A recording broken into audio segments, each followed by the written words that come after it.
আমরা চলে এসেছি গোসারহাট পশ্চিমপাড়া মিলন সংঘের ৫৭তম বছরে গোসারহাট পশ্চিমপাড়া মিলন সংঘের পুজো মণ্ডপে আমরা প্রবেশ করছি। ভিতরে আমরা সুন্দর একটি ফরেস্ট আমরা দেখতে পাচ্ছি। সেই ফরেস্টের জীবজন্তু, তার সঙ্গে গাছপালা, এক গভীর জঙ্গল তৈরি করেছেন তারা।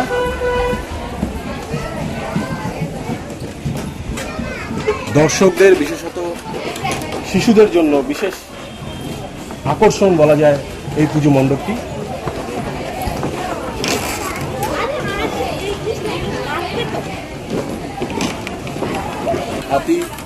রাত্রেবেলায় এই মণ্ডপটি আরো আকর্ষণীয় হয়ে ওঠে। এখানে আমরা পাখির বাসাও খুব সুন্দরভাবে তুলে ধরা হয়েছে।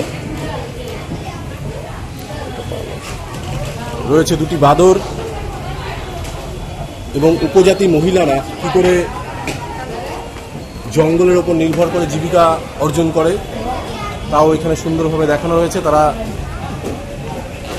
তাদের মাথায় করে নিয়ে যাচ্ছে জঙ্গলের কাঠ।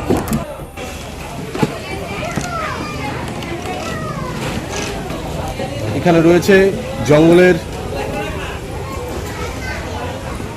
ধারে বসবাস করা মহিলাদের জীবনের কিছু ছবি। তার সঙ্গে আমরা চলে আসলাম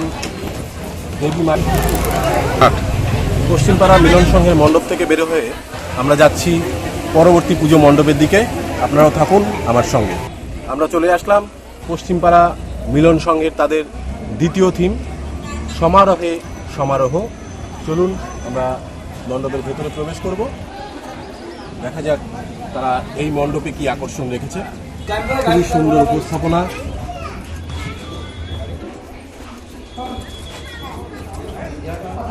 আমি ক্যামেরার দায়িত্বে থাকা শিবুকে বলবো খুব সুন্দরভাবে যাতে পুজো মণ্ডপের ভেতরটা সে তার ক্যামেরায় তুলে নেয়।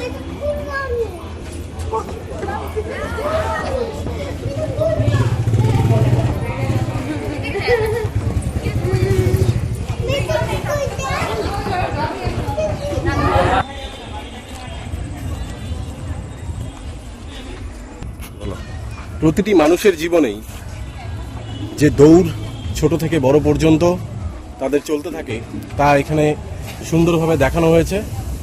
সিঁড়ি বেয়ে তারা জীবনে ক্রমশ ছোট থেকে বড় হচ্ছে, তাদের কর্মজীবনে এবং তাদের ভবিষ্যৎ জীবনে মানুষের এই দৌড় চলছেই এবং চলবে।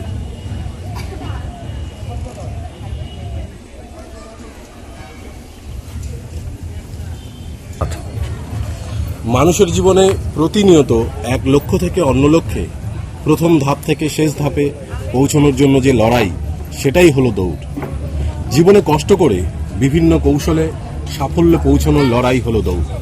এই দৌড়কে সুন্দরভাবে তারা উপস্থাপন করেছে তাদের এই পুজো মণ্ডপে। অসংখ্য তালা, অসংখ্য সিঁড়ি এবং প্রতিটি মানুষকে তারা এখানে তুলে ধরেছে। সঙ্গে রয়েছে দেবী মা দুর্গার সুন্দর একটি মূর্তি।